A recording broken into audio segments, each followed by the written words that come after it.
Good morning, dear students. This is Preeti, your science teacher. So, student, how are you all, bacha? Hopefully, all of you are fine. And one most important, you have to follow the term, that is, you have to stay safe. Okay. So, let's start today's class.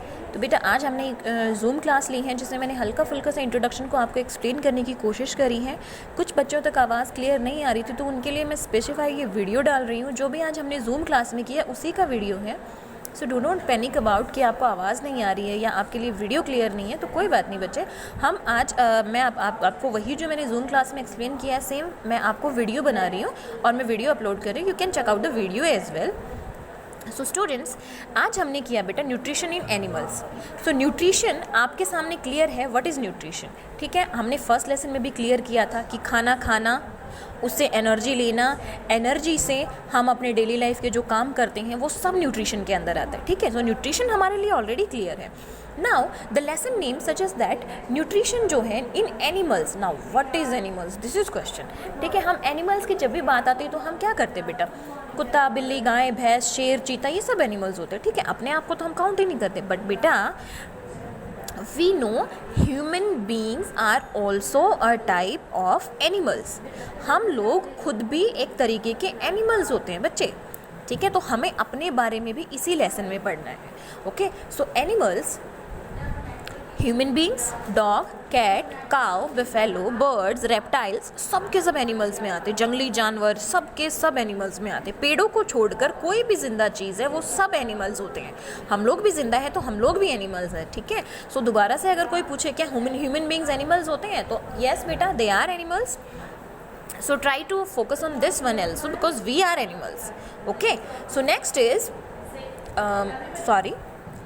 तो जो इस chapter में आपको पढ़ना है animals के बारे में वो है नंबर 1 ह्यूमन बींग्स। अपने बारे में हम ऑब्वियसली हम लोग पढ़ रहे हैं तो हम सबसे पहले अपने बारे में पढ़ेंगे। सो ह्यूमन बींग्स, हमारे अंदर न्यूट्रिशन कैसे होता है। The second one is amoeba and that the pronunciation is बच्चा अमीबा।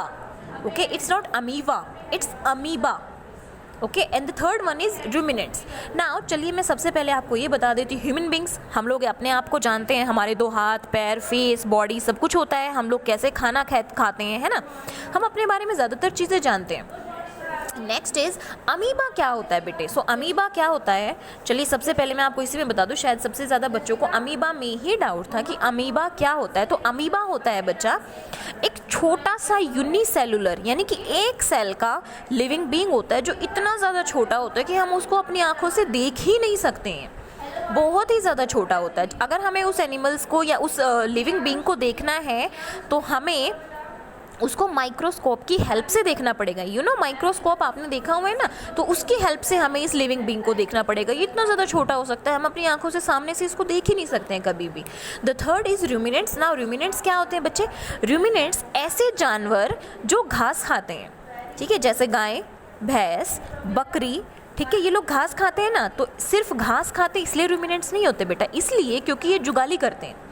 दैट मीन्स कि पहले ये जल्दी जल्दी से अपना सारा खाना खा जाएंगे और उसके बाद ये क्या करेंगे, उस खाने को पेट में, जो खाना पेट में चला गया ना, उस पेट वाले खाने को वापस से मुंह में लेके आते हैं और फिर जुगाली करते हैं। दैट मीन्स उसको पूरी तरह से चबाते हैं और चबाने के बाद उसको वापस से पेट में लेके जाके डाइजेस्ट करते हैं। That are ruminants. ठीक है, जैसे गाय भैंस आपके घरों में या आपके आसपास अगर आपने देखी है, वो हमेशा पूरा दिन जुगाली करती रहती है ना, तो वो जुगाली मतलब किस चीज़ की करती हैं। ठीक है, वो करती हैं बेटा जो खाना वो उन्होंने पहले खाया ना, जो पेट में चला गया, उस पेट वाले खाने को वापस से मुँह में लेके आती हैं, उसको दोबारा चबाती हैं और चबाने के बाद फिर से उसको पेट में लेके जाती हैं।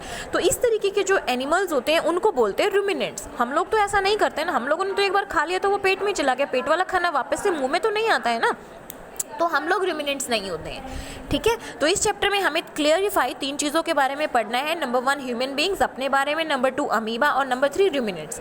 होपफुली आप लोगों को अमीबा और रूमिनेंट्स अब क्लियर हो गए होंगे। अगर फिर भी डाउट है तो बच्चे कोई बात नहीं, मैं यही हूँ, आप मुझसे पूछ सकते हो।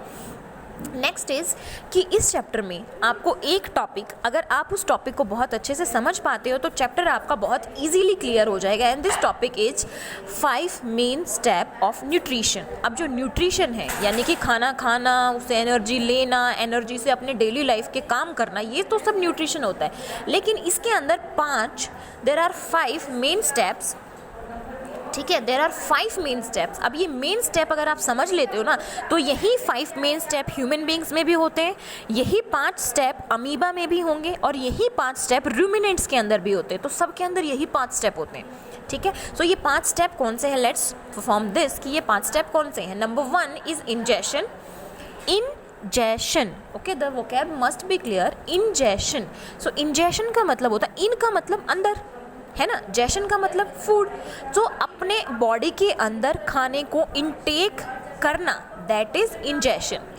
हम लोग भी इंजेशन करते हैं ना, लाइक खाने को अपने हाथों से टुकड़ा तोड़ा, उसको मुंह में डाला, दैट इज इंजेशन। बस ऐसे ही अमीबा, ऐसे ही रूमिनेंट्स करते हैं, ठीक है। सो खाने को अपने हाथों से टुकड़ा तोड़कर और मुंह में डालना, दैट इज इंजेशन, ठीक है। So intake of food, that is ingestion. The second step is digestion. Now digestion क्या होता है, खाने को पचाना, ठीक है। डाइजेशन क्या होता है बच्चे, खाने को पचाना, उस स्टेप को बोलते हैं हम डाइजेशन। अब ये जो स्टेप है ये क्या होता है, खाना आपने अपने मुंह में डाला, उसके बाद आप क्या करते हो, उसको चबाते हो, चबाने के बाद उसको निगलते हो, फिर वो आपके पेट में चला जाता है, ठीक है। पेट में जाके जो भी आपने खाना खाया सब का सब लिक्विड में बदल जाता है, यानी कि लिक्विफाई फॉर्म में, जैसे पानी होता है ना लिक्विड, ऐसी फॉर्म में बदल जाता है, उसको बोलते हैं डाइजेशन। अब ये कैसे कैसे बदल जाता है वो मैं आपको करवाऊंगी जब हम डाइजेशन करेंगे, तो उसके बारे में घबराना नहीं है।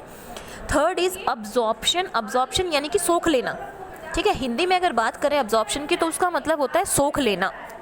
अब ये क्या होता है बेटा, जो खाना आपने डाइजेस्ट कर लिया है ना, वो खाना आपका खून यानी कि हमारी बॉडी में जो ब्लड होता है ना, वो अब्जॉर्ब कर लेता है, सोख लेता है, उस स्टेप को बोला जाता है absorption. And fourth is assimilation, कि आपके ब्लड के अंदर जो खाना अब्जॉर्ब हो चुका है वो ब्लड उस खाने को आपकी पूरी बॉडी में पहुंचाएगा और उससे आपको एनर्जी मिलती है और उस एनर्जी से आप अपने डेली काम करते हो, दैट इज असिमिलेशन, ठीक है। लास्ट स्टेप और फाइनल स्टेप होता है न्यूट्रिशन का, इजेशन। और इस स्टेप में हम क्या करते हैं बेटा, हमने जो एनर्जी लेनी थी ले ली, जो खाना खाना था खा लिया, जो डाइजेस्ट करना था वो भी कर लिया। अब हमारी बॉडी के अंदर बहुत से वेस्ट होते हैं, जैसे बार बार आपको यूरिन पास करना पड़ता है, फेसेस पास करने पड़ते हैं, आपको पसीना आता है तो पसीना भी आप अपनी बॉडी से बाहर निकाल देते हो। सो इस तरह के जो स्टेप्स होते हैं ना, यानी कि वेस्ट को अपनी बॉडी से बाहर निकालना, उसको बोलते हैं egestion. So there are 5 main steps of nutrition. आपको ये 5 स्टेप के नाम, और अगर आपको पता है कि इस स्टेप में क्या होता है तो आप बहुत आसानी से ये चैप्टर कर सकते हो, ठीक है। तो आज की वीडियो यहीं तक है। कल हम स्टार्ट करेंगे ह्यूमन बींग्स के अंदर न्यूट्रिशन। सो वो स्टार्ट करेंगे, उसके लिए मैं एक वीडियो सेंड करूँगी। होपफुली अगर हो पाया तो मैं आपके लिए एक जूम क्लास भी लूँगी, डोंट वरी अबाउट दैट। और अगर फिर भी आपको कोई प्रॉब्लम रह जाती है बच्चे, तो हम यहीं हैं आपके लिए हमेशा। आप किसी भी वक्त पूछ सकते हैं, लेकिन वक्त का थोड़ा सा ध्यान रखिएगा कि आप किसी भी टाइम कॉल कर देते हैं, दैट आर नॉट फेयर, क्योंकि हम भी बिजी होते हैं बच्चे, okay. So at the last take care of yourself बेटा, because that is must, you should take care of yourself, ताकि आप अपनी फैमिली को भी प्रोटेक्ट कर पाएँ, ओके। नेक्स्ट इज बाय बेटे, take care of your self.